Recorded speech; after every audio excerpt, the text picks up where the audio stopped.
Hello there guys and welcome back to the channel. So today's video is going to be all about dealing with 625 global nodes, and the basic idea in that global node is very simple. For every 5 hits on your combo meter you get a kind of counter placed on you. Every time you land a heavy attack or do manage to intercept, you do get a counter removed from you.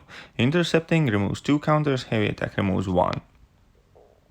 You can build to as many counters as you wish. However, if you were to knock out an opponent while you have any counters left on you, you will take damage of opponent's attack multiplied by the number of counters you have on. So basically, your mission is to get rid of all of those counters before you KO the opponent. That means you do not want to get carried away with building them. That also means you want to be either intercepting a lot or throwing many heavy attacks.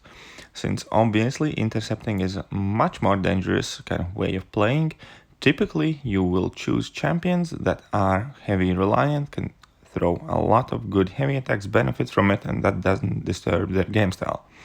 Also important piece to note is you do not want champions that have multi-hit heavy attacks.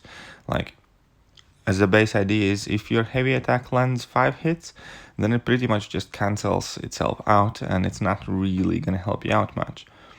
So you want 1-2 hit heavy attacks ideally, and champions that can incorporate them well in their playstyle, like Captain America or Archangel.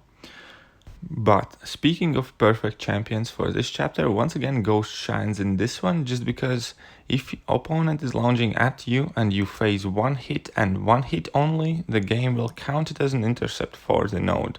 So as we can see here, Ghost has no problem keeping in check the counter count, and you can pretty much play Ghost as normal. You do not need to land your heavy attacks, you do not need to change your playstyle. Only thing you do need to do is kind of pay attention to the combo meter and kind of like make sure you don't KO them with a special attack while you have a counter on you. But aside from that, it's just game as normal. And yeah, as we can see there, intercepts are constantly removing the counters placed on you, just because, yeah, while you're phasing, an opponent is dashing at you. If you're phasing 1 hit only, the game will count as an intercept. So that is probably the best way how to deal with this node, alongside with Quake, because Quake doesn't launch any attacks to begin with. So Ghost and Quake once again shine in this chapter, like they do in pretty much all the other quests so far in Act 6.2.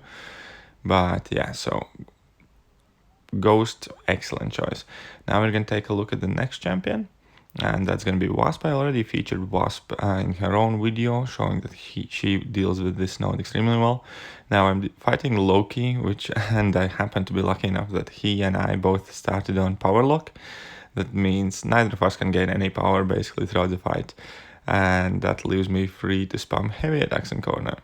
Now obviously this is like an extremely lucky matchup, however Wasp is still definitely a great contender to be used in this quest, just because of how reliably and how easily she can launch her heavy attacks. Even if opponent wouldn't be power locked, you would have no problem landing your heavy attacks with Wasp or doing multiple heavy attacks in a row. Only thing that would change is that you have to bait out some level 1s and level 2s in between that. But yeah, Wasp certainly a great option for this node. And we're going to take a look at a few more. But basic idea is, yeah, you want to stay safe. You do not want to play too much on intercept. If you do choose an intercept method, I highly recommend using Quake and Nick Fury synergy with 3 guaranteed evades. Means you're going to have a bit more room for error. Now another great matchup for this fight would be Omega Red, just because Omega Red can play in a style that you land very little hits on opponent and deal major damage by your heavy attacks, that's removing removing the counters. So once again, this entire Act 6.2, so Chapter 2, pretty much seems based on kind of forcing you to throw in heavy attacks and intercepts. That kind of like seems to be a focus on several nodes, because even on 6.2.1 you're basically forced to knock opponent down via your heavy's own specials before you can KO them. Then 6.2, that is just incinerate, but later on still, like, basically you are always encouraged to throw heavy attacks or do manage intercepts.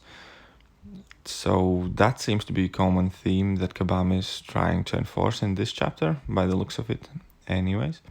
But yeah, so back to the fight. As we can see here, Omega Red is really great for this, just because he does not need to land many hits on opponent in order to deal his damage.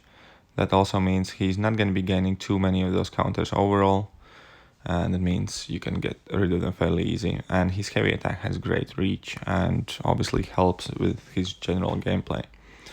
Now, next video is going to be obviously our Quake, just because Quake doesn't land any hits on opponent. That means she will never get any counters on her, which means she can basically completely ignore this node and play as normal.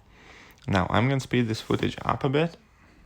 But yeah, overall, I must say that 625 is probably the most difficult map in itself in 6.2.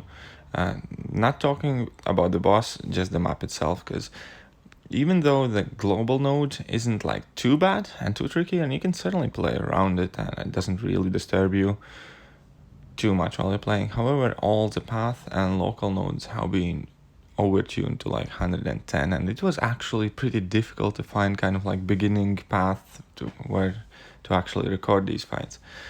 And while I keep talking about the map, overall we're gonna have some Captain Marvel footage in the background, just because Captain Marvel is also one of those champions that rely on landing on heavy attacks just to have her binary charges. Also, her heavy attack is one hit only, which is fairly good advantage in this scenario. So she is extremely good for this map overall.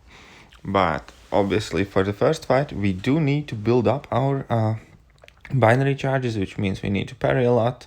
And we ideally need to get to 25 before we start doing damage to the opponent. However, once we get there, the fight should be over fairly quickly, just because of how bursty and how big of a damage Captain Marvel can put out in short kind of bursts of like level 2s, couple of heavy attacks. So she's definitely overall a great option for this as well. So is Archangel and a few other champions. But main thing is, yeah, you do want to pretty much avoid multi-hit heavy attacks and multi-hit special attacks as well, just because it makes it harder to remove those counters, and then you have to intercept pretty much. So Hyperion, for instance, is not really the greatest in this one, unless you are prepared to intercept a lot. Neither is Magic, for instance. In theory, they should have worked well, but they don't, just because of how hit heavy are their heavy attacks, because they do multiple hits. But yeah, as you can see here against Hela, she's going down fairly quickly. We have no problems landing our heavy attacks.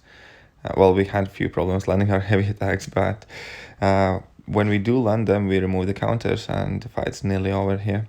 Just last few percent left. I opt not to go for my special attack, just to kind of make sure I don't get an extra counter on me at the time when it's close to the end of the fight. Because you can often get kind of caught having one or two charges by the time you would knock opponent down, and that's going to deal damage back to you. And here we're just going to show, once you have ramped up Captain Marvel, how quickly she can actually proceed to deal damage when she starts fight with already plenty of charges in her persistent area, because that also lets her start with overbar power. We only had to parry once, we entered our binary, and now we're basically starting to shred through the opponent with like 20k crits over there. So that's awesome. Land a couple of heavy attacks, pretty much get rid of all of the counters that we have on us. And yeah, the fight is pretty much nearly going to be over. And back to the map overall then, because this is the hardest map. Mordo boss is annoying, but you can deal with him. I uploaded Wasp solo earlier. I have heard that people use Symbiote Supreme against him, and overall he's not like the most tricky boss, I think. Might require some units, but you can get through it. However, the map itself, the lanes, the gated path, the fact that here already the gates are on 4 champion requirements just makes it a lot harder to deal with it.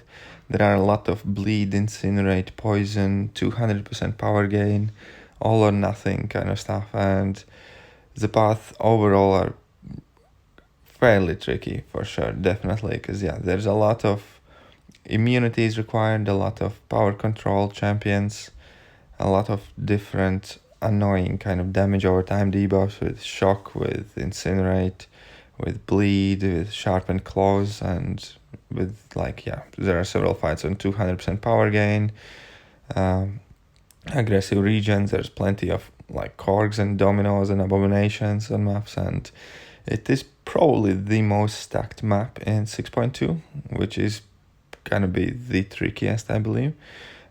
Ghost and Quake have been absolute godsend here, because Ghost obviously can bypass most of the Shock and Incinerate and Bleed path, and Quake did all the 200% power gain fights, so that was really helpful. But it's definitely a tricky time dealing here. Kabam didn't hold back making this map. But yeah, the Mordor boss in itself, it is quite tricky, and the most annoying thing about him is the strength in numbers node, which is basically just like kind of pay up toll booth, and that makes the boss so much more annoying.